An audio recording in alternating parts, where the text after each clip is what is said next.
Ladies and gentlemen, boys and girls, goblins of all ages, welcome back to another edition of the greatest goddamn stream that your little beautiful booties have ever seen, baby. Welcome to Goblins Under the Stairs. Yeah! It's a little bittersweet edition because tonight, finally, Soul Red Destroyer meets his destiny, once again regaining the crown of Daggerford here. That being said, I'm gonna wrap up her story for a little bit.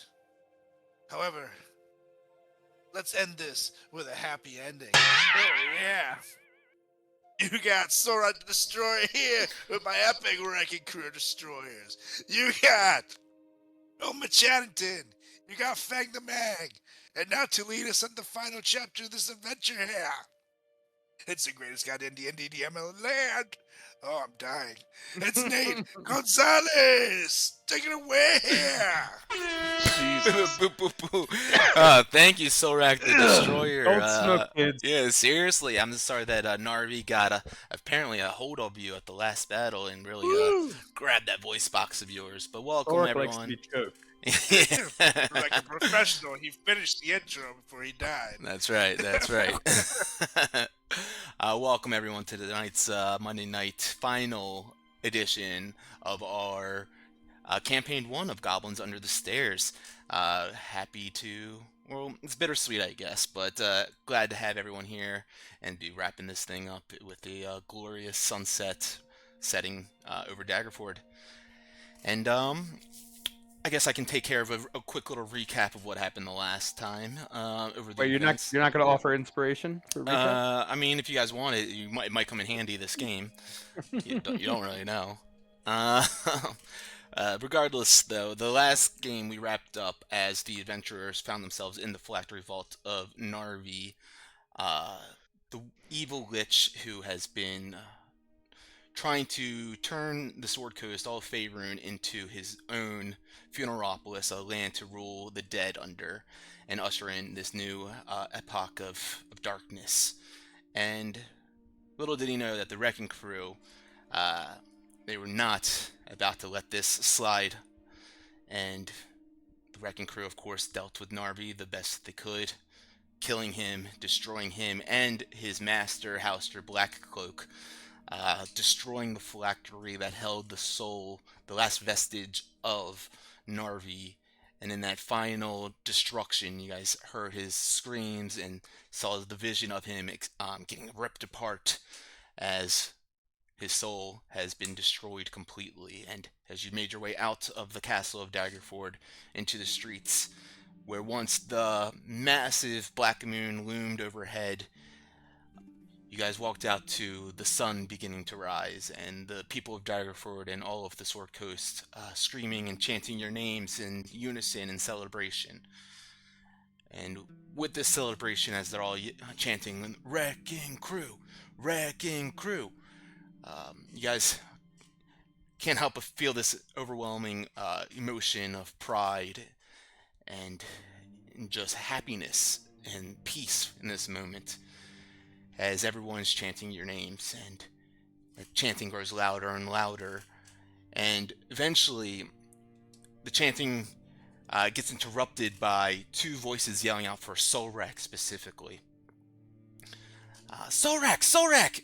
As he quickly turns to look over his shoulder, coming back from the castle entrance.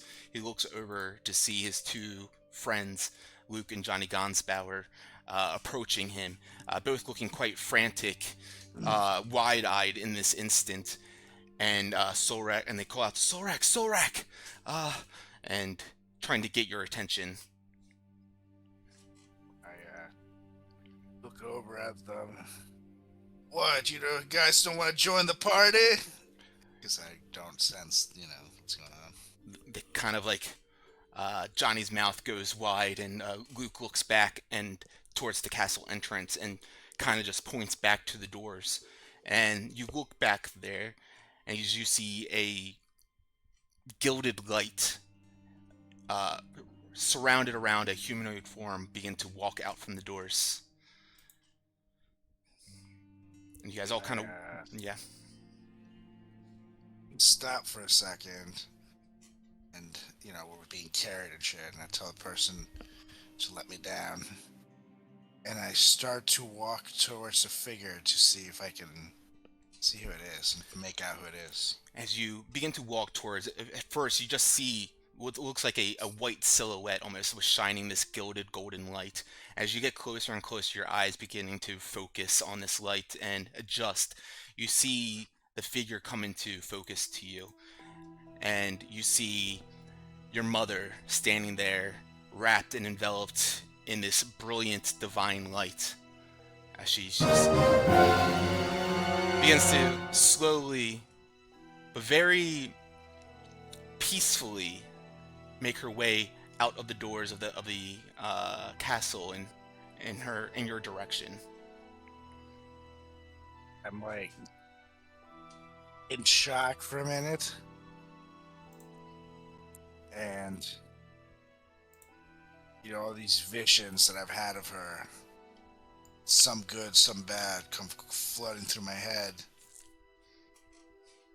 And I just like freak out and start running towards it. I need to touch her. I need to make sure it's her. You go running, striding to confront this woman, your mother, wrapped around in this brilliant light. As soon as you get up to her, the light kind of begins to wash down, diminishing away, and you wrap your arms around her and you feel the physical form, her warmth, her skin touching your skin. And that scent just brings back these memories, and you're certain that you feel home right now. Wow. I'm gonna whisper into her ear. Told me you were dead. And then, as I break down into Mama. Yeah. She looks at you and just kind of holds you tight and says, "My little bear. Never once did I ever stop doubting that you were going to be the one that saved me." As she brings you in close, you feel the warmth of her skin touching yours, and then you notice a light beginning to illuminate off of your chest, and you look down to notice your brooch, your Lathander brooch, beginning to shine and illuminate, and it kind of flashes this white light. And as it does, you're teleported into a different space. You're almost like a fly on the wall watching your mother within the depths of a dungeon where she's being held captive. And the air, heavy, the stench of decay and despair. You see some flickering torches barely illuminating the damp stone walls and casting these long, eerie shadows that seem to dance with this malevolent intent. And you see your mother, angry, sitting in this corner, weakened and weary from the ordeal, her spirit on the verge of breaking, and kind of the weight of despair kind of really weighing on her. And suddenly, as you're watching like a fly on the wall in the space, you see a soft golden light begin to glow at the far end of the corridor. And at first, your mother, you watch her, she almost thinks it's a trick of her mind, a fleeting illusion born of her desperation. But as the light begins to grow brighter and brighter and more radiant, she realizes something far more profound, that it's a divine presence descending upon the dungeon with purpose and determination. And as that light, as you watch it, Silrek gets closer and closer, you can even start to feel the warmth yourself starting to spread through your body, banishing this chill that's gripped your mother down here. And you watch her eyes as she begins to have this glimmer of hope. She believes perhaps the salvation is within reach, that her prayers have been whispered to in the darkness and been heard by some sort of benevolent deity. And then finally, with a burst of that blinding radiance that you guys have seen, Lathander, the Morning Lord, appears before her. His divine form bathed in golden light that seems to pierce through the shadows like a beacon of hope. And his presence, a bit overwhelming even for you. His gaze filled with compassion and mercy as he extends his hand towards your mother. And with tears streaming down her face, she reaches out, trembling hand clasping Lathander's hand in a gesture of desperate gratitude. But in that moment, she feels the surge of divine energy coursing through her veins, filling her with renewed strength and vitality. And you watch as these chains that are binding her, they fall away to pieces, to ash, crumbling to dust as to her feet as she stands, now liberated from the captivity by the grace of the Morning Lord. And with a radiant smile, you see Lathander speak words of comfort and reassurance, promising her that she was not alone, that her son and his allies were fighting to confront the darkness that threatened to engulf the world. And empowered by Lathander's divine intervention, you watch her emerge from the darkness, her spirit ablaze with this brilliant gilded light and a newfound hope and determination. And as she steps into that light, she kind of turns back to the dungeon cell where you're still viewing from, kind of gives a slight nod as she feels you standing alongside her and the companions of the wrecking crew, and knows that you all were able to are capable of accomplishing all the challenges that laid ahead, and had complete faith in you all. And as you get kind of blasted back, that light shines back, and you're back in this position in front of the castle with your mother. She kind of looks at you again with that same look of understanding and gives you that same nod as she just did back in that dungeon cell room. Looks like Lathander brought light into your life as well, huh? Yes, he promised me that you and your friends, they were going to be the ones to save us all. You know me, I've never been one of putting all my eggs in the basket of faith, but I must thank this Lathander, the Dawnbringer, the Morning Lord, for helping you all rescue me and all of Daggerford. Amen. When I was nearing the darkest times, it was Lathander's light that brought me back. So I will forever be grateful to him. And I'm sure that even without the Morning Lord, I believed in you, my little bear, that you would have done whatever it takes to rescue Daggerford and to bring it back to the way it was when your father was around. Well, and I look around, everything's destroyed. There's a lot of work to be done, but I have faith that it can still be done so. But that's for tomorrow. For now, how about we join the party? And I put my arm around her and motion to the people. So you put your arm around her, and once again just feel that reconciliation, being reunited with your mother finally after such a long time, and of course being told that she's even passed over to the other side, and it's a strange but very welcoming feeling as you walk through these streets, as everyone's shouting each one of your guys' names and the group name of the wrecking crew. I go introduce her to the guys. She gently walks on over to Wilma and both Fang, and watches with grace. She gives each one of you guys a bow of deep respect. Says, "Thank you for helping my son on this journey. Your efforts to save Daggerford will not go unnoticed." Well, thank you. And I kind of look back to Fang, and I'm like, didn't she kill herself? Something? Thought she was killed. Just kind of a little bit in awe of what just happened. I'm not gonna worry about that right now. This is Sorax's moment. Yes, Mrs. Destroyer, it's an honor to be in your presence. It's a destroyer. Sorek was a great companion of ours. Certainly had a rather roller coaster of a friendship, so to say. But he helped me with,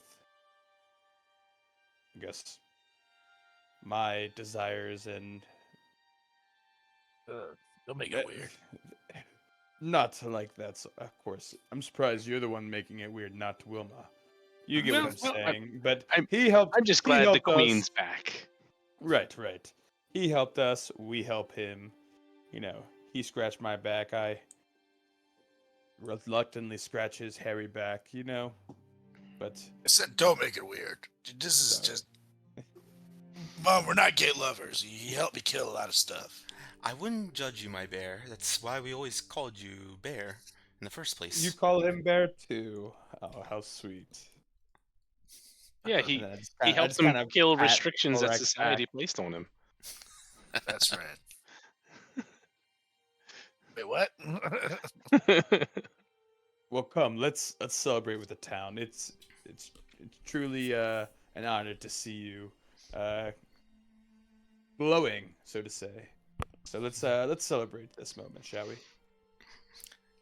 Yes. With another sweeping bow, she begins to lead you guys on through to the ceremonial halls of the Daggerford Castle, and in jubilation and celebration, everyone cheers and foaming mugs, and of course chanting your guys' names and singing battle songs, and a couple people wounded and still recovering from the long battles outside, but overall the mood and is very lively and jubilant at this time. We're all on this like little chariot, right? Like kind of being hoisted. Sure. No, is it no? I'm I'm asking, is that I kind imagine of that you guys were all kind of individually being like kind of thrown up and stuff, but I like a chariot too. That's cool. cool, cool. With hundreds of people lifting it at Yeah. the same time. um, but anything as you guys are celebrating right here, before we perhaps fast forward a week or two, is there anything that you guys wanted to do in this celebration in particular?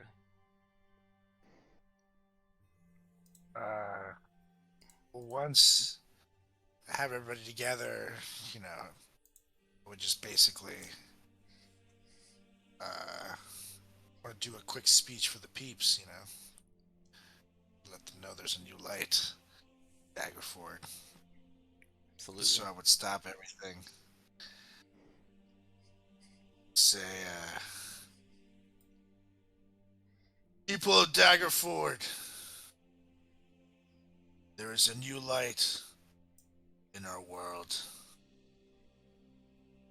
Thanks to your efforts, we have finally brought the dawn to the darkness that Narvi brought into our world.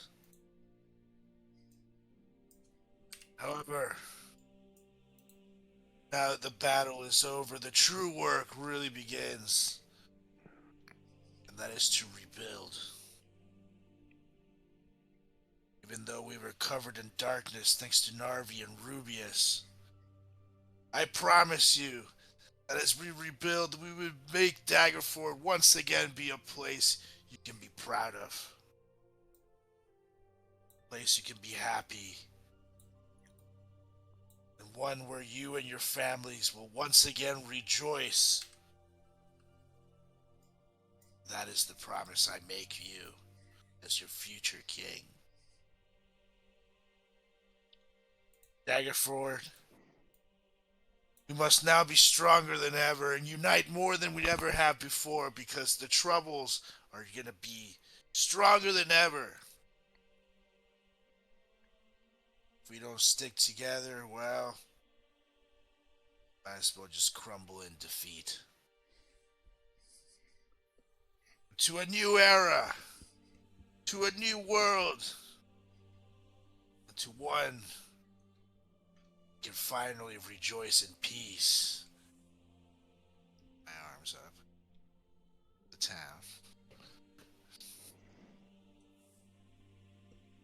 That's it. Everyone in unison also kind of responds to that with a nice big cheers, a hearty, warm felt hurrah!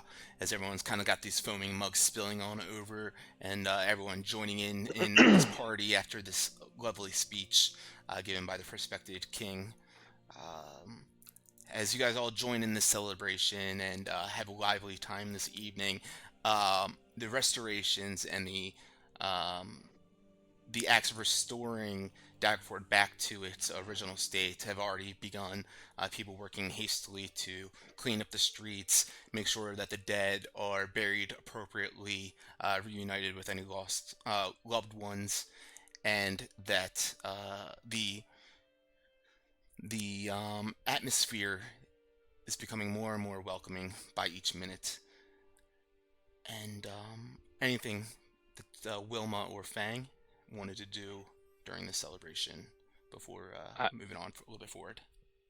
so as we're all kind of here, I would go back to the I forget what it was called, the inn that we kind of like rested in, where we took the one wizard guy from the Harpers.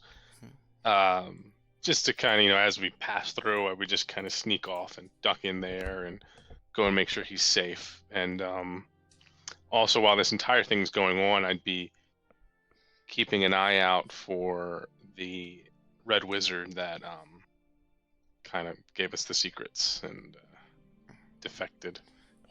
As throughout the celebrations, keep an eye out for Crowan Harper, of course, who was very close to losing his life in battle, and passed by the Laughing Cow Ale House and Tavern, and seems like no one is currently in there. A couple people in the streets nearby cleaning things up and restoring, but you look around and don't spot Crowan anywhere. Eventually, you make your way back to the party. We see a couple of the Harpers, Thestral, Beldora, Moonlord Daviana, all together, and you look over as they're like kind of in a crowd of people, and you're kind of looking over, trying to spot anyone else, and you notice that Crowan, hunched over, sitting in a chair nearby, he's got a couple of bandages and wraps all around him. He seems to be resting and rejuvenating his energy and health back, but alive and still with you all nonetheless. But as you were wandering through the streets and looking through the party for this evasive apprentice, go and make a perception check. Perception. All right. So as you're walking around through the streets and everything, as I mentioned, a couple people cleaning things up, you walk back towards like the center of town, closer towards like where the Laughing Cow is, and as you're looking around the streets, you do happen to look down towards the south entrance of like where you guys came in from originally, to see kind of going between buildings a red cloaked figure just kind of slyly trying to make their way out of the city, unseen, essentially. There's a lot of people around. There's a couple of people like cleaning up in the streets and whatnot, mostly preoccupied, it seems.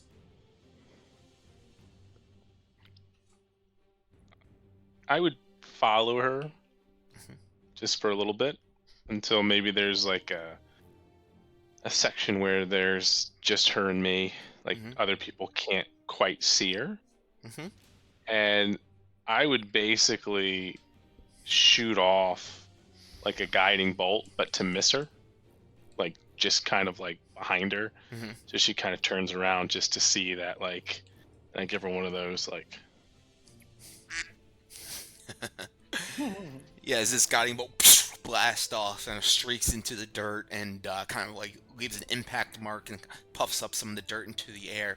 She takes a side step, like jumping off real quick, and looks over and then looks back and notices you, and then of course like sees who exactly it is and that you're breathing and standing there and everything. You give the motion, and she just kind of gives you a nod, pulls that cloak back over her face, and slinks back into another alleyway and slinks off. With that, I would just kind of slink back into the crowd. Okay. All right, and Fang. Yeah. While all that's going on, I immediately looking for Cuomo specifically. Of course, Cuomo, as you notice, is with the with Moonlord Daviana and the Harpers. Same with Brutus. But as soon as you guys essentially make your way out from the doors of the castle, upon first leaving, they swarm you guys and quickly approach and give you all the loving that a pet and its owner shall um, yeah shall embrace. Yeah. So I kind of, greet everyone with hugs and everything like that. Obviously, first person I do that to is Cuomo. Give him a big old hug. Um, I get on top of him and just kind of like give him a little hip hip and just kind of direct him. Yeah, I was waiting for something like that. And just have him go up on like one of these like rooftops away from everyone, Mm-hmm. and we're just kind of laying there. I'm exhausted, and I'm sure he is as well. And I'm just kind of sitting on him, and we're just kind of taking in this moment, and watching kind of Soul Rack, take everything in as well, as the new leader of Daggerford, and just kind of enjoying the outside looking in, and just kind of thinking about what we're gonna have to do once all the celebrating's done. Well, as you look over the city of Daggerford and you see the people starting to restore things and the sun shining for the first time in who knows how long, can't help but feel this sense of peace and serenity, and of course accomplishment, as you're one of the three to help usher in this new era and help bring the light back to the lands. And as that warm light kind of washes over you, uh, we fade off into the future, another week or so into the future, where the citizens of Daggerford have steadily and hastily been making restorations, repairing the city as much as possible, as everyone has been getting ready for, of course, the coronation, the official ceremony for Solrak, the rightful heir of Daggerford. And as that day finally comes, trumpets playing in the air, banners streaking all throughout the castle's halls and outside the doors, you guys find yourselves in the courtyard of Daggerford, Daggerford Castle, for the coronation ceremony of Solrak. And as I mentioned, there's the banners everywhere, sigils of Daggerford, beautiful, magnificent colors of the kingdom on display. I see nobles and knights and citizens of sorts, and of course, all across. There's all sorts of adventurers from across your travels, from all across the realm of Faerun, here to celebrate and watch you as well. As you all sit here ready for this majestic ceremony in this courtyard, filled with anticipation, the royal heralds announce the beginning of the ceremony, and everyone begins to hush with respect as Solrak and Fang and Wilma, in front of all these distinguished nobles and lords and guests of Daggerford, begin to make their way up to the front of everyone, where what's his name? Felpar is ready to lead you all in this celebration, in this coronation. And he looks up to you all, and then you notice up front as well as Zelona, the Lathander priest that blessed you all at the Lathander temple before going out to get these relics of Lathander. The priest lifts up his hands and says, Friends, esteemed guests, and beloved citizens of Daggerford, let us bow our heads in reverence as we invoke the blessings of the gods upon this sacred ceremony. As we stand to witness the coronation of our new king, may we be guided by the divine wisdom and grace that have guided our kingdom through the ages. I'll lead you all through a prayer. Almighty gods, guardians of the realms, we beseech thee to look kindly upon us on this day as we gather to crown a new ruler of Daggerford. Grant us the divine favor as we entrust our kingdom's future to the hands of our beloved king. Bless this gathering with peace and harmony, that all who are present may feel the warmth of thy presence and the assurance of thy protection. Grant wisdom to our new king, that he may rule with justice and compassion, and strength to his allies, that they may support him in his noble endeavor. Watch over Daggerford with vigilant eyes, O gods, and shield it from all harm. May prosperity and abundance fill our lands, and may our unity and brotherhood bind us together as one people, under the banner of righteousness and truth. We offer these prayers unto thee, O gods, in humble supplication, trusting in thy infinite mercy and grace. Hear us, O mighty ones, and bless this coronation with divine presence. Amen. Everyone says amen in unison together. As he begins to lead you all through, step by step, each one of these steps of the coronation, leading off with the Oath of Allegiance. He turns to you, Solrak. Solrak, do you solemnly swear to uphold the laws and traditions of Daggerford, to protect its people, and to rule with justice, compassion, and integrity? I will give my soul to do so. Then by the power vested in me, I declare you the rightful king of Daggerford. May your reign be long and prosperous, and may you lead with honor and wisdom. And in the name of the people of Daggerford, I crown you, Solrak, King of Daggerford, as Beldora walks over with a crown on top of a pillow, a velvet pillow, and begins to place the crown on top of your head. He's a little shorter than you, so he asks you, like, hey. I'm like, now. Thank you. He puts the crown on top of your head. And Solrak, do you accept this crown and the responsibility it represents to serve and protect the people of Daggerford with all strength and wisdom? I do. It would be my honor. Then long live King Solrak! May your reign be just and prosperous, and may you lead Daggerford to a bright future. And trumpets sound as the crown has been placed upon your head, and the assembled guests all erupt into cheers and applause, celebrating your official coronation. And they turn to you as Solrak. Would you like to express any sort of gratitude or a vision, perhaps? There's an opportunity for you to speak to the people of Daggerford.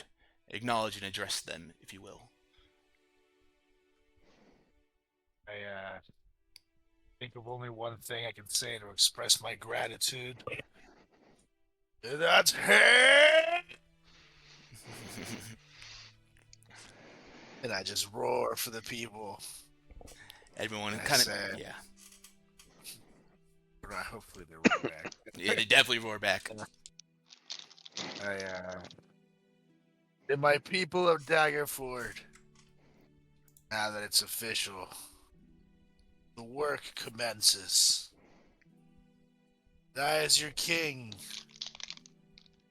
will work tirelessly to make sure that our great, beautiful city of Daggerford fits not just the ideals that I want, but the ones that each and every one of you want. This is not just going to be my kingdom, this is our kingdom. So let's work to make it the best that it's ever been. Yeah! Long live Daggerford! Everyone cheers in unison, giving a roar with you. And Yeah. the priest, acting as Chamberlain in this moment, says, "Ladies and gentlemen, noble citizens of Daggerford, today we bear witness to the coronation of our new king. But As we celebrate this momentous occasion, let us not forget the heroes who have stood by his side through the trials and tribulations, whose valor and dedication have safeguarded our kingdom's future. Wilma, Fang, he says silently as he kind of gestures you two a little bit closer. Hop up there mildly. Wilma Chaddington, cleric of Ceres, whose unwavering faith and unyielding resolve have guided us through the darkest of nights. In times of turmoil, it is her voice of reason and wisdom that illuminates the path forward, inspiring hope in the hearts of the people of the Sword Coast. Fang, he turns over to you. The elemental monk, whose mastery of the elements and unparalleled martial prowess have defended our lands against the forces of darkness. With every strike of his staff and every breath of his elemental powers, he stands as a beacon of strength and courage, a true guardian of Daggerford's sacred soil. He looks back at both of you again. Wilma Chaddington, Fang, your presence here today is not merely a formality, but a testament to your heroism and unwavering commitment to Daggerford's and all of Faerun's welfare. In recognition of your bravery and selflessness, I offer you these seats of honor, symbols of our enduring friendship and shared dedication to our kingdom's prosperity. You see, he gestures over to a assistant to bring over some items for you guys. It says, "Let us now pause to honor these brave souls whose deeds have shaped the destiny of our kingdom. May their presence here today inspire us all to stand tall in the face of adversity, to defend Daggerford and all of Faerun with every fiber of our being, and to uphold the values of courage, honor, and unity that binds us as a people."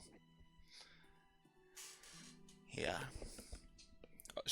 Gestures the guy to bring over, on top of a red velvet pillow as well, you notice sitting here. Says, "Before we conclude the ceremony, there's one final matter of great importance that I must attend to.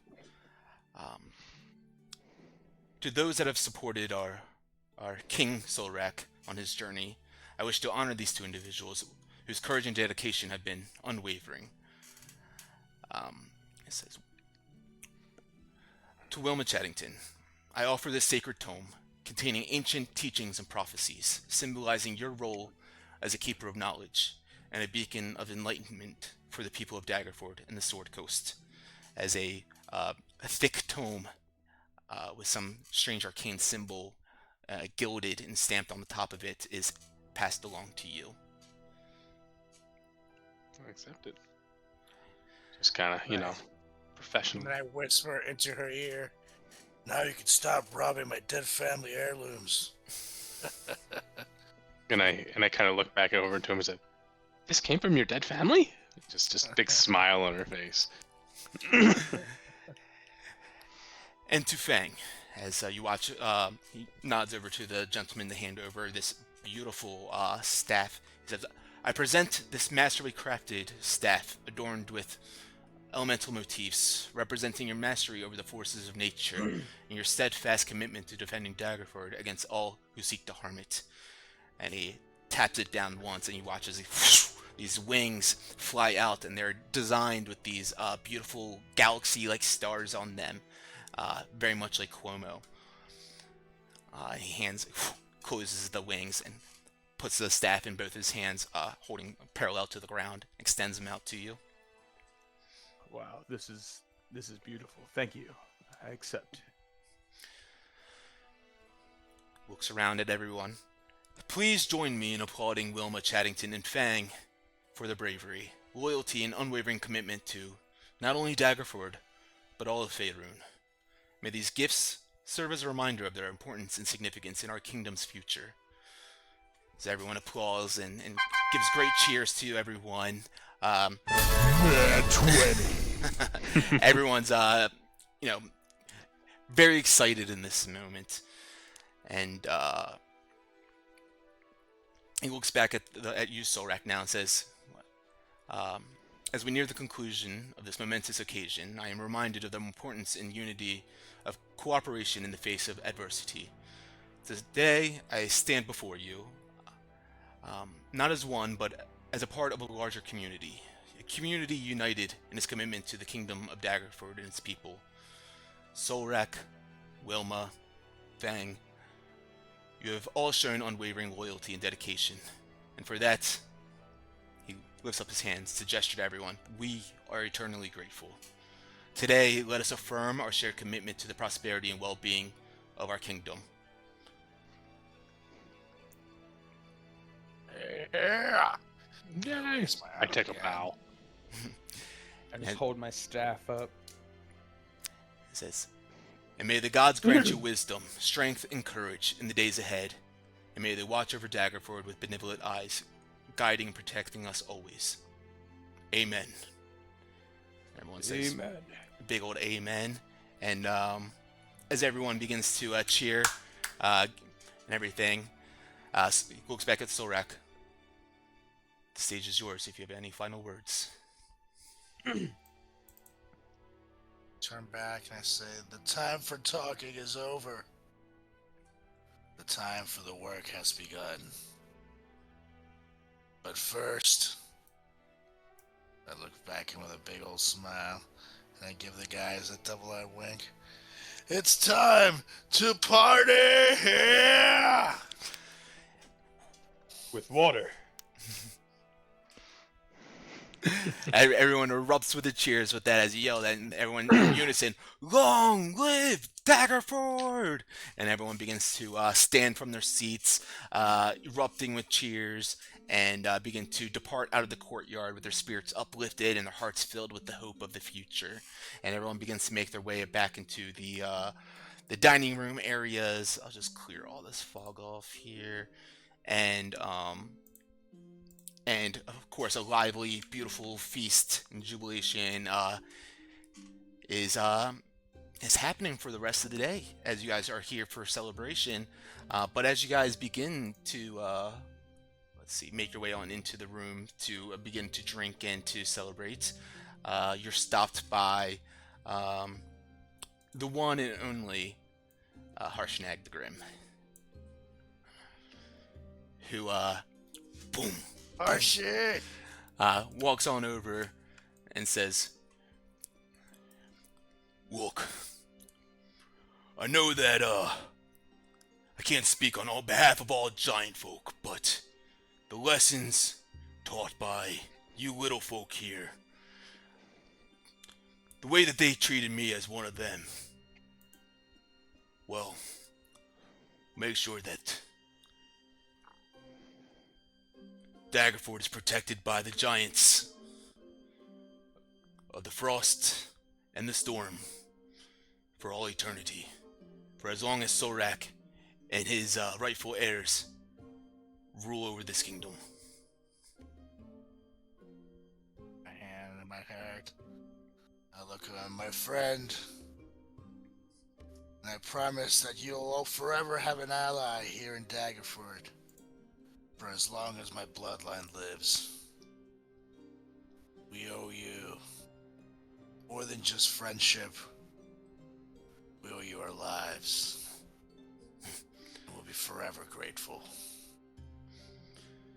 I'd probably still Stick be in out that a little gun. bitch's basement if it wasn't for you, so the feeling's mutual as it gives you massive fist, leans on down to you, and you like kind of hit his middle knuckle of his middle finger, and your hand cracks underneath of it, and he says, "Well, what the fuck are we waiting for? Let's party!" He lifts up his arms and begins stomping away, and people have to like dodge out from his foot stomps as he's walking away from it, the party here, and yeah, celebration is yours. Party and drink. There's Solraks being had, That's right. and I'm eating everything in sight. Life is good for old Solrak. Yes.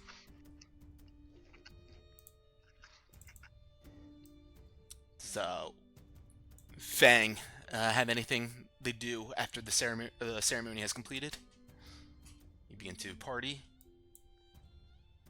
I would kind of, well, first, as we're kind of walking away with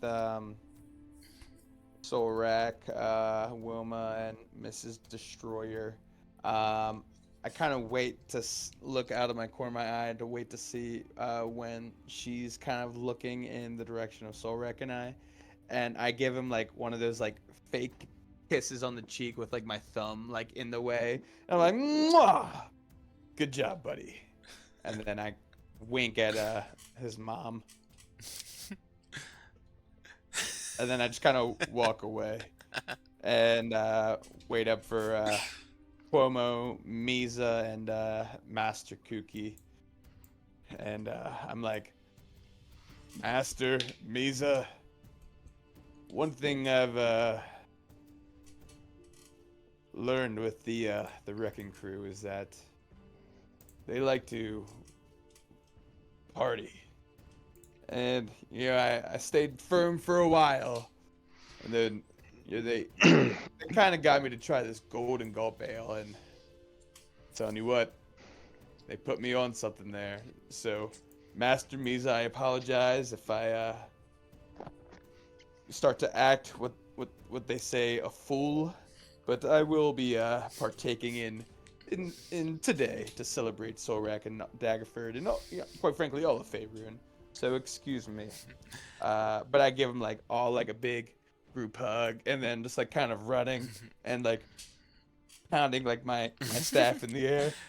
Kuki kind of gives a little bit of a chuckle as you say this to him, and he looks around and leans over to you so that Misa doesn't hear him and says, it's the Golden Gulp Ale is how I got the name Kuki. Go enjoy yourself, Aang. As you go running off back to get some drinks and some food to celebrate, Wilma, do you have anything?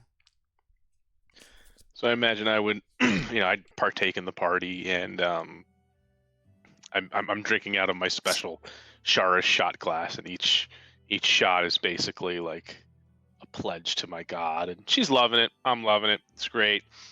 After my like 50th drink, though, starting to feel it a little bit. And eventually, towards the end of the party, you guys just kind of like see me like sitting at the edge of the table, and is Wilmore still in the rock? Yes, he is. And he's like on the table, looking at me, and I'm just like, and then they gave me this book. They didn't even care about you anymore. You're so old. It's me now. It's all me now. And just talking to Wilmore and the gem. He's and pounding on the edge of the crystal. Like, you can't hear him at all, but he's just like, you can tell he's like irate. Yeah. Yep. Yeah. I look back over at Wilma and say, "Hey, well, if you ever needed a break," and I signal over to Wilmore. We could always watch old Wilmore here in the castle, Oh no! He's mine now. It's like a stare to you, just for like, just like puts him up and like, and like he like goes to the side to start banging on it to you, and she just kind of like turns the rock back to face her, and she just keeps talking. Amazing.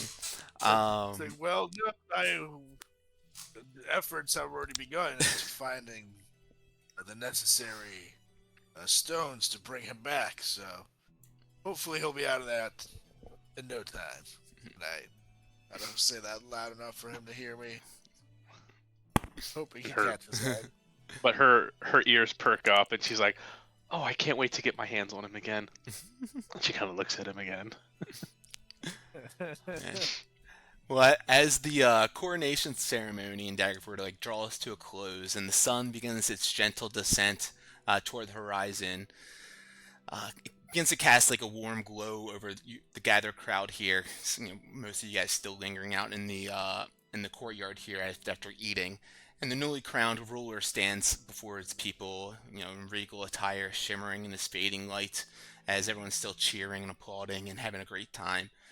But just as the last strains of celebratory music begins to fade away, a sudden hush falls over the crowd, and the heads turn skyward as Everyone's eyes begin to widen in disbelief as a shadow swiftly engulfs the sun. Yes, look up to see a massive shape, dark and foreboding, emerging from the heavens, blotting out the remaining daylight. And yeah, a collective gasp escapes the onlookers as a colossal red dragon swoops into view. Its wings spanning the sky as it circles above. Let me drag this on over so you guys can actually see it. Yes, it circles above the sky, above the city in the sky. Like I said, its wings spanning wide, and you guys look and see that this beast's scales, they gleam like molten lava in the fading light, and its eyes ablaze with this otherworldly intensity. And tension grips the crowd as this dragon's presence looms overhead, its every movement commanding attention. Whispers ripple throughout the throng, and fear and awe warring within each heart as they witness the awe-inspiring spectacle unfold before them of this massive, insanely big dragon. And then, with a mighty roar that shakes the ground beneath all your feet, the dragon exhales a torrent of flames into the air. The night sky erupts with a dazzling display of color and lights as the fiery plumes dance and swirl overhead, casting a warm glow upon the city below. But instead of destruction, the flames paint the sky in a mesmerizing tapestry of radiant hues, almost like fireworks set ablaze by a master artist's hand. And the crowd watches in silence, their fear giving way to wonder as they realize this dragon's true intent. For in that fiery display lies a message, a proclamation of approval from a powerful patron watching over the realm. And as the last embers fade into the night, a sense of reverence fills the air, mingling with the jubilant spirit of celebration that still lingers in the hearts of all who witnessed this dragon's majestic flight. And in one swift movement, one big push of its massive wings, it lifts up back to the heavens and disappears. I very discreetly release my swords and act like I totally knew that that was happening. Like, yeah. Was not worried at all there. Good old Snarl. He's Yeah, always good for a laugh. Wow. That was fun. That's probably the closest we'll ever get to actually meeting the fella. What an honor that was. Yeah, that was pretty badass. I see a little brown in the back of your pants, so Rec. We're like that when I came. Gotcha. You should get some new pants though, because they smell like shit. That's the way they came. They actually scratch and sniff. Aren't you the king? Yeah, aren't you the king? Go have some jester bring you some new pants. Yeah, these are my classic pants, okay? I wore them through all of our most badass battles. I have to wear them today.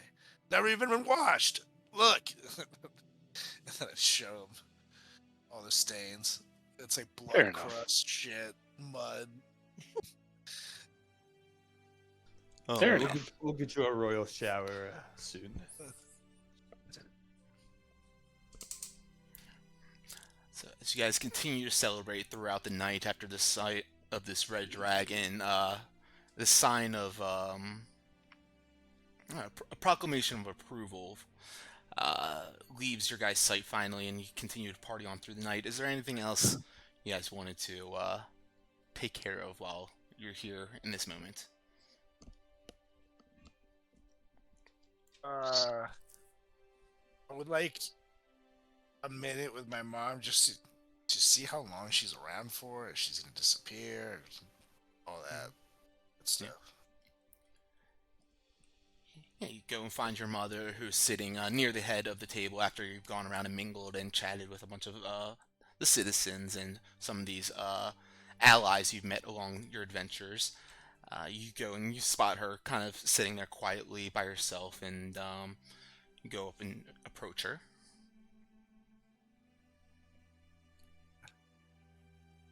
Let's see, taken. You know, make that little joke.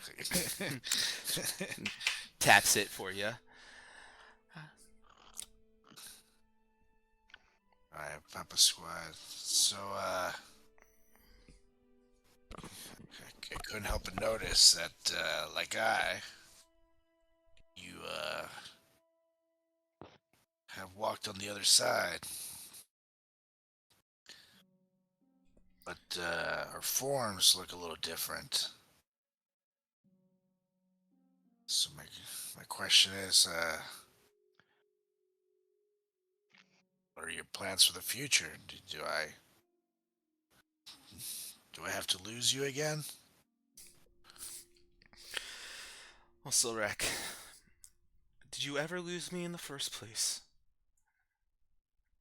I know I was always there, along with you in your adventures.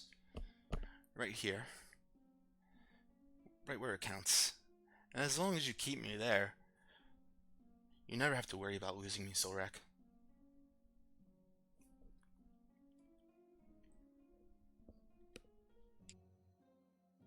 But that being said, where will you be? We'll just take things one day at a time, as we should. No telling what the next dawn will bring, what tomorrow shall bring, but we put one foot in front of the other, and rest assured that as long as you're here, my sweet bear, ruling this kingdom, things are going to get better. Alright. Just needed to check on that, you know. But, that's what I needed to hear, and I literally just chugged down my drink. And I go join my friends. Absolutely. Wilma, were you gonna say something? Nope. Fang? Just on my second Golden Gulp ale. Space wine. Only Luke will get that joke. All right. Well, as You're correct. yeah, it's a Luke, what's it called? Andy's Awesome Town. Awesome Town. Yeah, it's Andy Andy's Samberg's like Lonely pilot Island. show that they tried to pitch like forever ago. It's like from like 2005. Anyways, as Fang buys himself in some Golden Gulp, Wilma speaking feverishly to a stone, and Solrak enjoying these moments as the ruler and with his mother. You guys all celebrate into the night. Find some places to make your way back to, and call it an evening. And as the sun rises the next morning over the picturesque town of Daggerford, its warm rays casting a golden hue upon the bustling streets as everyone's out and has this new sense of peace and prosperity that kind of blankets the land. The kingdom thrives under the wise and just rule of King Solrak, whose leadership has brought stability and hope to people. From the towering spires of Daggerford Castle to the humble cottages of its countryside, the spirit of unity and resilience prevails, a testament to the enduring strength of its inhabitants. And as we kind of zoom out a little bit from this picture, you see panoramic views that reveal the sprawling landscape of the Sword Coast, where cities are flourishing, trade routes bustling with activity.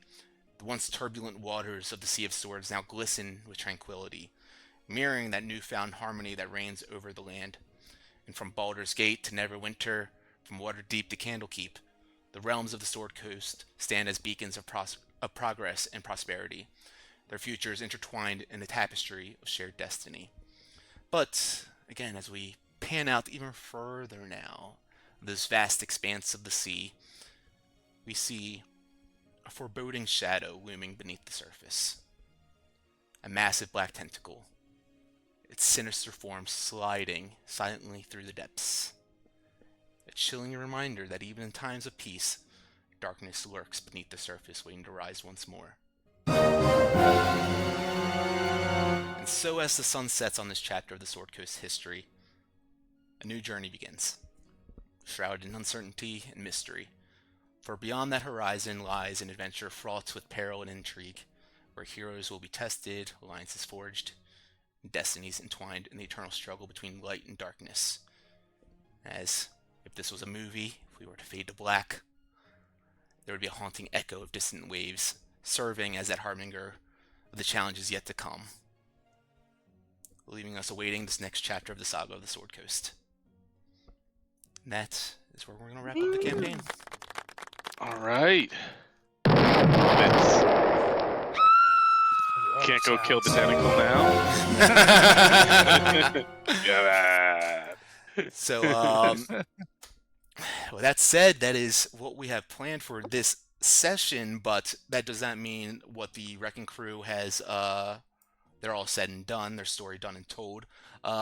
Within the next couple weeks, couple months, up to a year, I'd like to go through each one of you guys and maybe give a little outline of what each one of you individually are up to. If someone wants to jump off, feel free to take it, or else I'll just yell at Luke to go. I can go first, I guess. Okay. As the king. So, in the next year, I would obviously work to rebuild the town, strengthen its defenses, restructure trade routes again, work to increase diplomacy with the cities around to make sure we're strong and something like this doesn't happen in the future.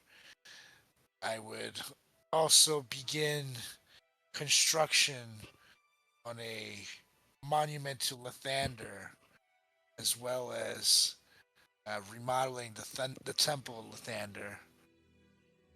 As a bit of a thank you to the big guy for, bringing me back to life and all. And then, of course, I also have a crew of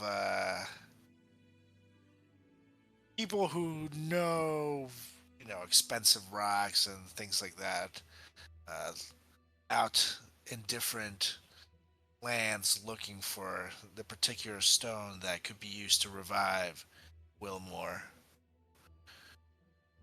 And that would be about it. I love it. Beautiful. And also train to not get soft in times of peace. Because you never know. Absolutely. But she's so right. All right, love that. Yep. Who wants to go next? I'll go. He's All a right. full-blown alcoholic now. If he said it's cool, man. All right. So after all of this, I head on back to the Icespire Mountains with Cuomo, Master Kuki, and Misa. We're there. The whole little village kind of celebrates, Faerun being saved and my involvement with it. And after all that we've endured, I rest there for a few weeks, maybe a month or two. Hang out with Misa, kind of get back into the swing of things, playing airball and my daily meditations in the courtyard with Kuki and Misa as well.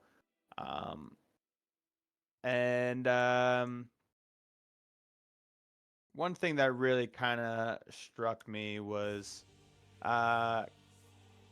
seeing Misa, not Misa's, Kuki's almost like this nod and smile and approval of what I had done as we were being hoisted out of the Castle Daggerford after we took down Narvi.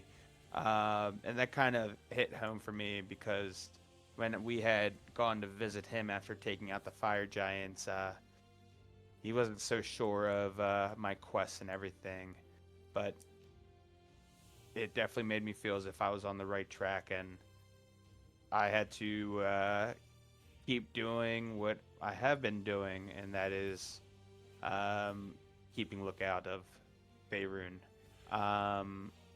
So I kind of one day take Misa and Kuki, pull them aside, and just tell them that the job isn't over, and the moment you take that rest is the moment that something's going to happen.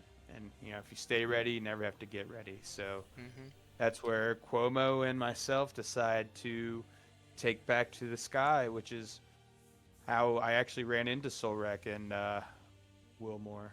So that's exactly what we do. We take back to the sky, and we are just circulating all Faerun, poking my head in Daggerford, saying what's up to Solrak here and there, but predominantly just keeping everything in check and aligned in Faerun. Love it. And one night, as you are traveling the night sky with Cuomo, riding high upon the stars, you notice as you look up what looks like a flaming meteor flying through the sky, just trailing.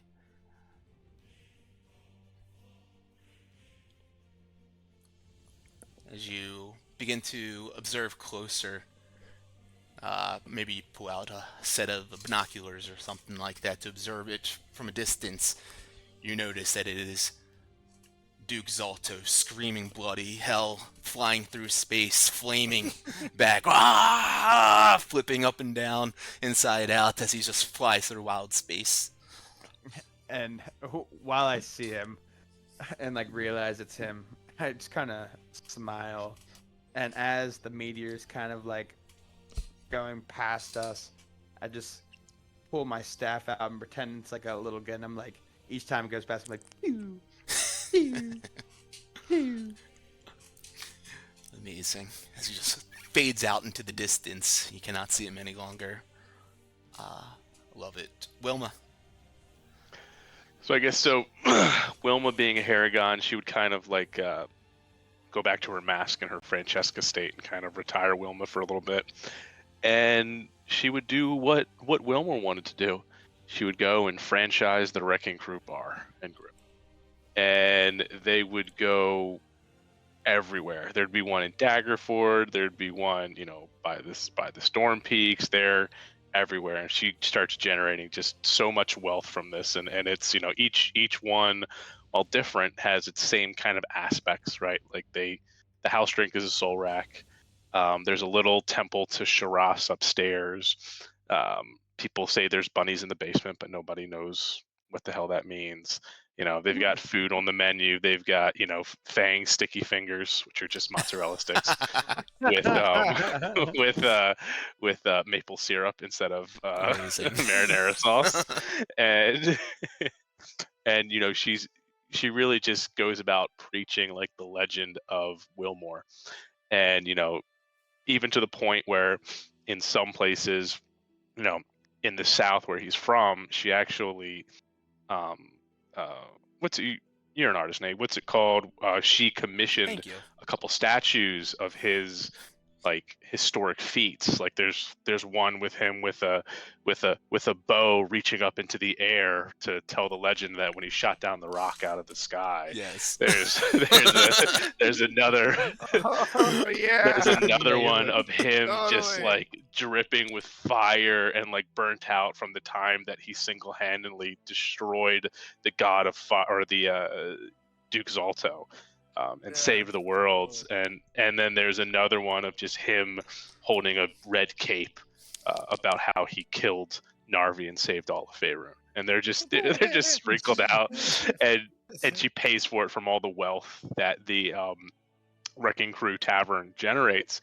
And she'd stop in by the ones by you guys, and you would notice over time she still has Wilmore in the rock. And at the end of every night, she sits down, she has a couple drinks, and she talks to him, and you guys would be there too. And you'd kind of notice, the longer this goes on, the more kind of tentative he is to her conversations, and the more he's not just afraid and terrified anymore. He's starting to feel relaxed in his kind of new state of existence. and he's kind of Call that becoming Stockholm content. syndrome. Totally. Exactly what Yeah. that. And he's slowly becoming content and happy with everything that his legend has brought.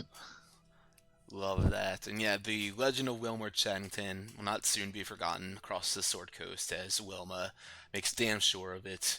Although some of it might be, a revisionist history, that's nonetheless, Wilmore will not be forgotten. A couple people have put in petitions to topple over some of them, but none of them have been so far. But with that said, the adventurers of the Wrecking Crew, each finding their ways back home and to continue on with life the way it should be, with peace, prosperity, and hope for a better future. That is indeed where this campaign is at its wraps. That's a good one. Good I'm story? with you now. I'm good. That was a good story. I like it. Thanks, guys. Yeah, buddy. Thank you. Thank you for playing. I really appreciate it, guys. Thanks for sticking with me for these 3.5 years. And Holy shit. yeah, the story has made a lot of changes behind the scenes. Every time, it could be before a game, I change something up and iterate something differently. But constantly evolving and plotting instead of planning. Maybe I just drop I'll let you guys know straight up the Lux and Beacon. I just kind of threw in one day that was going to be an important thing in a game, and then just rolled with it. And that's kind of what This is started the whole important now. Narvi thing and the Mhm. museum and everything. There was no big plan with it. I just was like, all right, there's gonna be an artifact. It's gonna mean something to someone, and they're gonna get in trouble for having it. And that's Love about it. But that said, I know I said in the Discord, we'll take like a quick 5-10 minutes or whatever. Any of you guys have any lingering questions of what happened throughout the campaign that perhaps wasn't answered that I can answer without maybe spoiling things for the future? If we Yeah, do other why was one-shots. Narvi so weak and such a puss? Why was he so weak?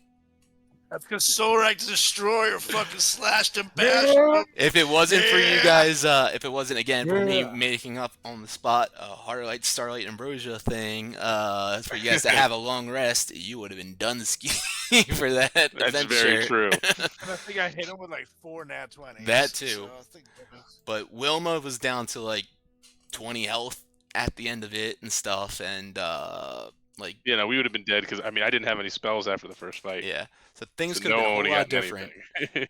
Yeah. But yeah, Solrak's nat 20s were fucking crazy. Definitely helped kill him way quicker than it could have been. And his 26 AC is pretty solid to have to break through.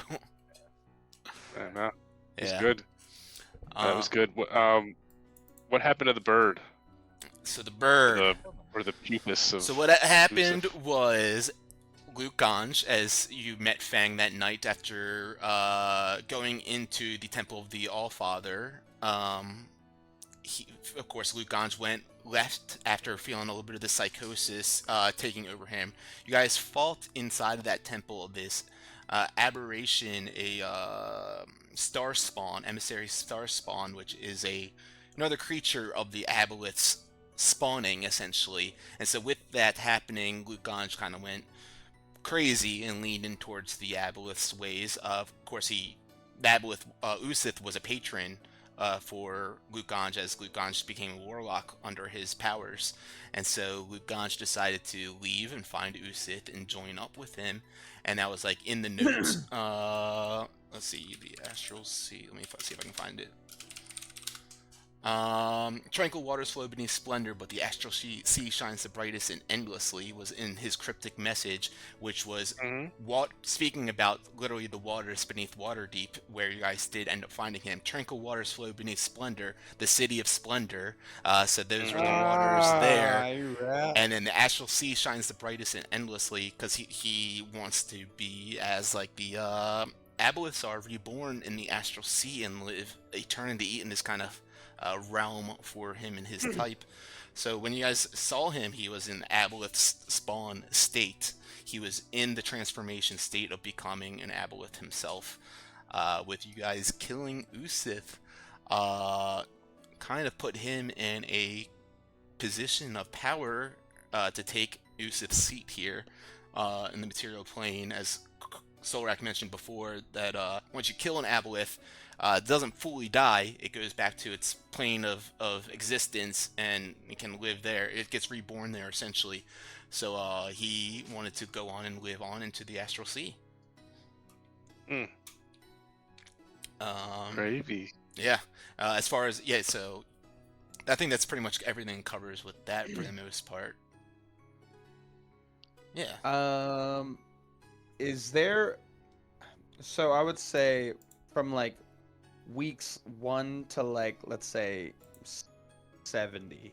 Mm-hmm. Was there a single moment or incident that we either did or didn't that could have completely altered the, I guess, the conclusion of this, essentially? I mean, there's always something that could have, changed anything, and I would have just rolled with it, essentially. Like, if you guys would have just decided to descend in the Yawning Portal to the Undermountain, I would have pivoted to probably just running Tales of the Yawning Portal and running the, or Dungeon and Mad Mage, rather, and going with it from there. But, no, there wasn't really, again, it's not like I didn't have, like, a full... Like, I reacted kind of to how you guys acted, and you guys were reacting to things I laid out too, so, like, things would have pivoted and changed and whatever, probably along the lines of, what happened, but your guys, what you did was definitely very effective with the story and, making sure that the giants were all taken care of, so that chaos wasn't happening anymore, and Imrith, who... I'm not sure if you guys actually fully put this together yet or anything, but Imarith was called upon by Narvi, so Narvi was the one that kind of had the whole chaos of the giant system uprooting. He was the cause of all of that, too. So that was kind of like a way for it to be like a distraction, essentially, for him to start doing all the shit that he really wanted to do.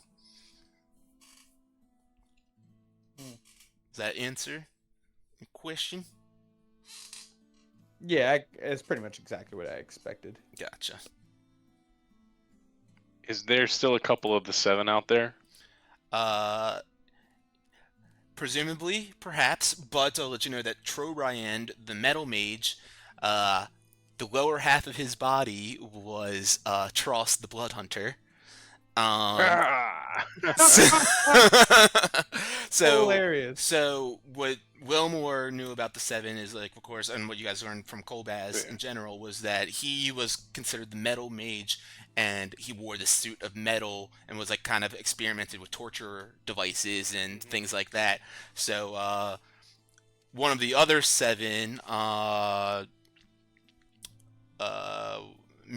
Muriel, Illustrial, what was her name? I can't remember off the top of my head right now. But yeah, they yeah, Illustrial, Silverhand, they're a good person. But the other one that kind of like polymorphed to other people, Arcturia, that was her name.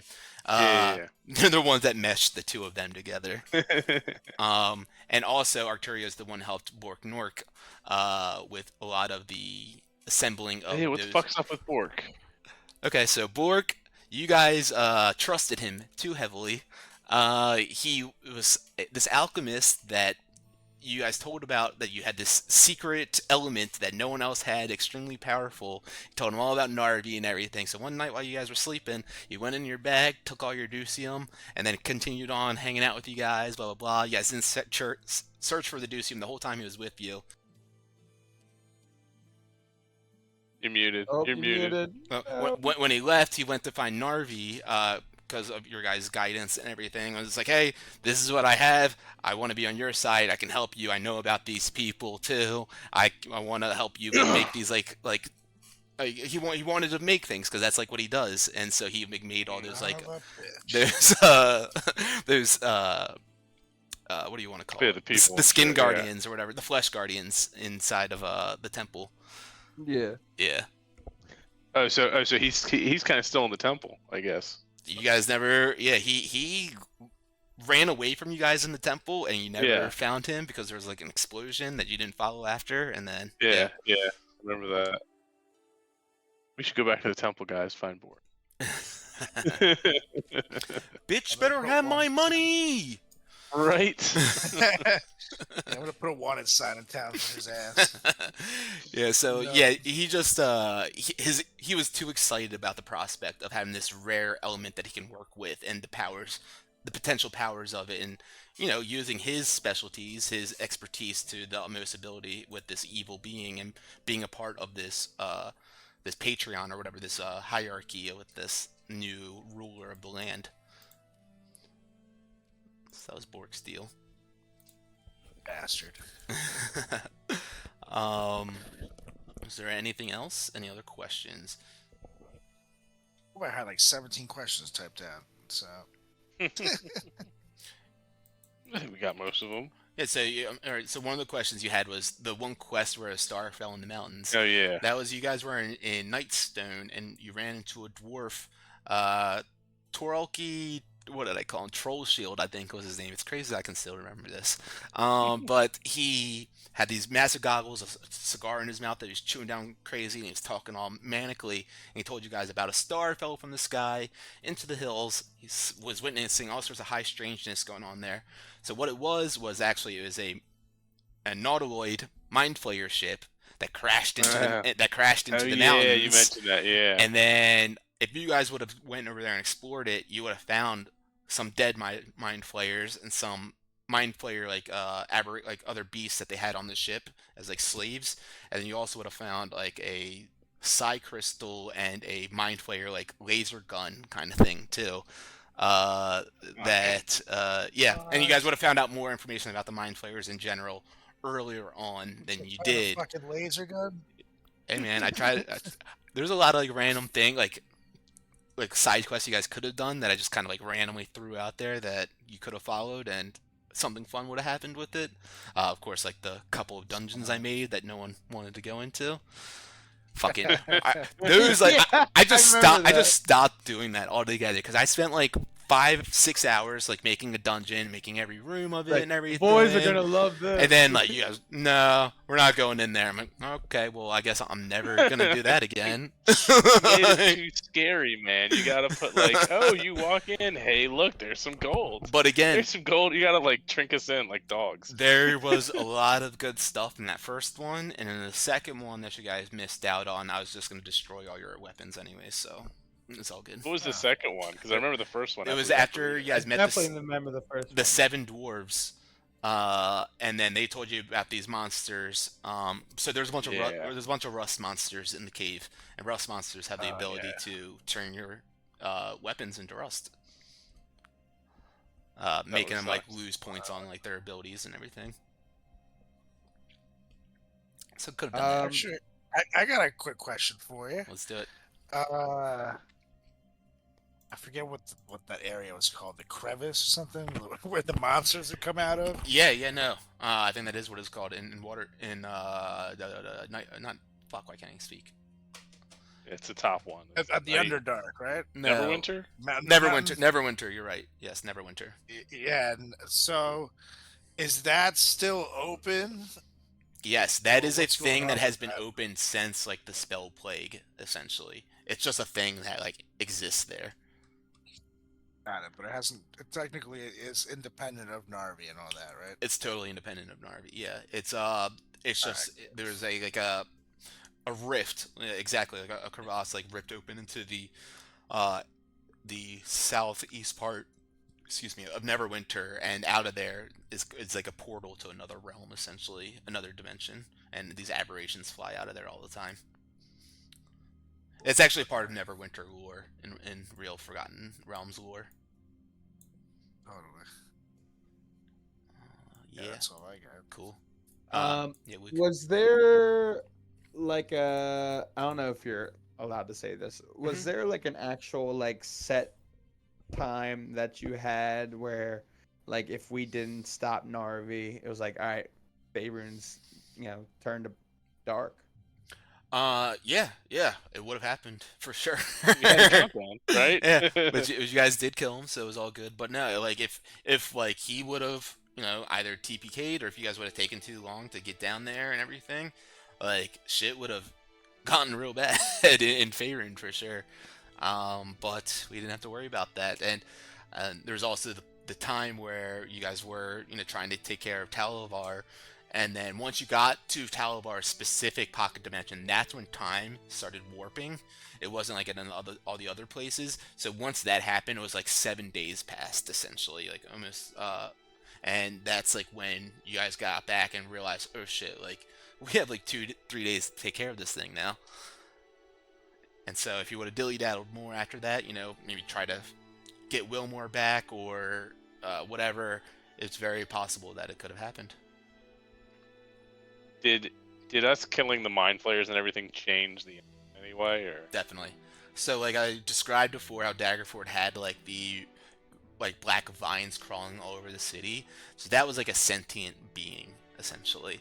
Those would have been very much an environmental effect and been like a layer action kind of thing, where at the top of like every round in a combat while you guys are in the city, or even trying to make your way through the city, you'd have to navigate, or they'd be trying to attack you, grapple you, restrain you, hold you in, or whatever. But it would definitely have been something that you guys would have had to have been cautious of and taken care of as well while being in the city, or maybe not taken care of, but it would have been something that you had to deal with as it's trying to attack you and stop you from doing everything. But on top of that, there also would have been other aberrations in the streets too, and flying around and stuff like that. So you only had to deal with the undead, and that's what made the battle of the humans against the undead way more level than what it possibly could have been as well. Oh Yeah. Well, that's good. That would have been annoying as shit. Yeah. The bunch of like phylacteries that were in Narvi's temple, were they significant in any way, like for him? So not for like in terms of our campaign or anything, like it didn't really have any sort of real effect for anything like that. But what I had in mind for them is that they were all let me just find what I had in here. They were all like phylacteries of other ancient mages and liches and stuff, essentially. So like and some of them were also like fraud ones, like ones that kind of throw you off to think like maybe I've destroyed this, maybe we're good now, and then like nothing actually happens at all. So yeah, some of them, none of them had anything directly to do with Narvi, but all were like the ones that were actual phylacteries were things that are ones that like ancient liches that he like looked up to, essentially. And so Narvi just like kind of found the black cloak in the Undermountain and made him his phylactery. No. So what it is if you actually go into if you search in the group notes and everything, I actually found this the other day. If you like search like Kolbaz probably, or the 7, I'll find it and tell you guys, or send it to you guys. But here it is. Hallister was he was part of the 7. He was their master. And so then he went into the Underdark, or the Undermountain himself, and did traversing through it and everything, and made him crazy, searching out the ancient magics and everything down there, which of course is why Durnan, he has been exposed to certain magic down there, and which is why he doesn't age and doesn't die. But yeah, no, so what did I have right here? Nestor, blah, blah, blah, Narvi, the right hand to Hallister, the Mad Mage. Yeah, so he was just, so what it all was, sorry, I didn't explain this. Hallister was the mastermind behind all of it, actually. And Narvi, so this was all originally his plan and what he was originally trying to do when he went down into the Undermountain. Trying to start his own kind of like getting all this ancient magic, same as like Narvi did with Ducium and everything, to try to usher in a new age where he was going to be like this ruler of the land, essentially. And since he failed, went crazy and everything, his right-hand man, a intern or a student of his, Narvi, took over these lessons and tried to usher in this age that his master did. So If Narvi had succeeded, who would have been calling the shots then? Would the skull have been telling him what to do all this time, or would he have? Or would it have been someone else? Is there another puppet Oh. master? There's a master of the master inception. As we watch that black tentacle slide beneath the Yeah. surface. Is that with that one old god that we saw for like 8 seconds? Slugworthel? Yeah, Perhaps. yeah. And I'm assuming that's the same tentacle that we saw when we were on the boat in the ice. Oh yeah, way north. I drop these little hints every now and then, guys. Yep, throughout the whole game, about 3 different times throughout the campaign, I've said something along those lines. Yeah. Because the he's, tentacle attacked us on the ship, right? yeah, he feeble-minded you. He's the one that like made you dumb as shit. Yeah, I Not the public school system. remember. All 10 Yeah. years of it. If I recall correctly, like Narvi summoned him, right? Or did he always exist? Because I remember there was something with the. Because he's bringing up old guys or something. Or... Yeah, so I don't think I can say too much more without giving too much away for future potential things. Fair enough. Because, I mean, like you said at the end of the last game when I said you leveled to 19, let's fight a god! So, Yeah. we'll No. see Fair, about that. Fair enough. Yeah. I think that's probably... Any other questions? You said what happened to those 3 adventurers that when were sent to the Undermountain? They died. Very quickly. Aw. Very Come quickly. on. And any reason... You were the guards Yeah. in the Skullport. They all died. And any reason why Fang specifically had all the future visions, it was more so not anything like directly with like Fang, I guess. It was more so like these visions that he was being given from like kind of the Luke Ganj era of things. So they were all Aboleth, Aberration, Luke Ganj kind of like projected like visions. And so like the Aboleth has that ability to like make a phantasmal images and things like that. So these were like kind of, they weren't like prophecies, they were phantasmic kind of like images being projected to him. Good, man. Cool. All right. Awesome. Well, we're gonna go ahead, and I think that we're gonna call it a night here. We're gonna take a week or so off between these campaigns, I believe, as we get ready to start another new campaign. Shit. Anyone have anything to add before we close it off for the night? We'll see you Sunday, though. Sunday, yeah. If we want to stream that, we certainly can. But yeah, we're gonna run a heist one-shot Sunday, correct? Yep. And I'm trying to. I should be able to put it together this week. Is Alexa playing? Probably not. I'll ask her, but probably not. Okay. if we want Cool. a fourth, I can call, hit up Tommy again. No, If it could be if good to not, have we Tommy can- just so that we can get him into a game and segue him into our new the campaign. full campaign and everything. Get him used to it. Beautiful. But yeah, Yeah, I'll and hit our- him up, let him know everything. Cool. Are you guys using the same characters except for Carlos? I think you got to make another one. I'm definitely using Caldwell. I will. You can make unless another we- one if you want. It's fine. I can Well, just give you my guys thing is, all the stuff you got. I made Pally on Nate's. Yeah, laptop or I have something like access that. of him. So Okay. I had a great time playing Pally, the clumsy paladin. Yeah, the orc. But yeah, no, I'm excited, and I'll let Tommy know everything. And Yeah, Nate, and thank you for this first. We're gonna campaign. try to squeeze Hell it yeah. in to a one shot, but it might be a 1.5 shot. Luke, One shot, turn 2 shot. Luke, you are welcome, and thank you for saying thank you. I appreciate it. It was a blast. Fuck you, Nate. It was great. Yeah. Fuck you. I mean, to be honest, I spend like 8 hours a week working on this stuff, so you better be thankful. It's God great. damn it.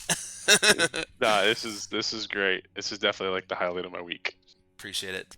Thank you so much. All Yeah, right. Yeah, we yeah. missing bowling. What, It tonight? certainly isn't going to work. It beats reading. No, I didn't Yeah. have to bowl tonight. Yeah. That league ended. I have But to will read all say the damn I had- time. All the damn time. And write these stories, yeah. Yeah, but you enjoy the reading. I do. It's fun.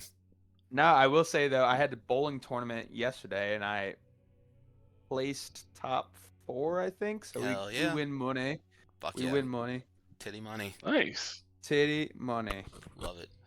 Love titty money. So we'll take off. We'll do the one shot this week. But did you guys want to take another week off before we actually start shit up again, or? I think that's probably a good idea. Okay. Yeah. It's Mother's Day the and- 12th anyway, so that makes sense. Let's start. Yeah, Let's yeah, start things yep, up the yep. 19th.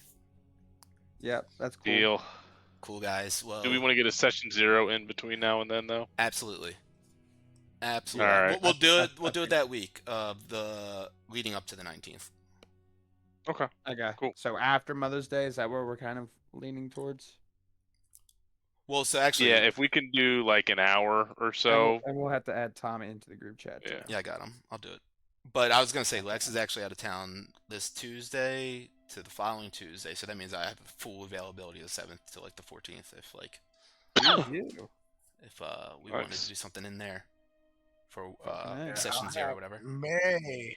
I have a bunch of shows, so I'll keep you guys posted. But if I miss session 0, I'll just catch up. But I'll be good to start regardless. Well, we know that Carlos is playing a fighter type, so Yeah, with I some wouldn't variant deviate too of far from Carlos that. Garcia. Oh, and is it safe to assume your mom's name is Virginia? Yes, it is. I figured when I hovered my cursor over Mrs. Destroyer and it said Angriff, and I'm like, if I know Carlos, and I'm like That's funny. Virginia. that was actually I came up with that on the spot. Also, No when shot. I was talking about when I did the letter thing with her being hanged. Fucking A. Yeah. He I- followed the format. He was good. Yep. Amazing. So he's the best goddamn D&D DM in all the land. I literally looked and I said, oh, it's classic Carlos. Actually, I saw Angry. on Facebook someone had a character named Moi Balls or something. So it's like Moi Balls. MOI and then like BUHLS or something like that. So Moi Balls. Fine. Hmm. Hold it. Yeah, So- right. So good. Amazing. All right, guys. I think that's it for tonight. That's it for this campaign. Put a pin in it, and that's a wrap. Yay! Later, Gators. It's great. No need for a Excited for the short next rest. one. No need for that rest. But look out for those goblins on the stairs the next time, because the Wrecking Crew, although the story is done and told, we have plenty more fun ahead of us. So everyone have a good night, and thanks for watching this campaign and for joining us, the 3 of you guys. Take it easy. Peace out. Later. Love it. Later.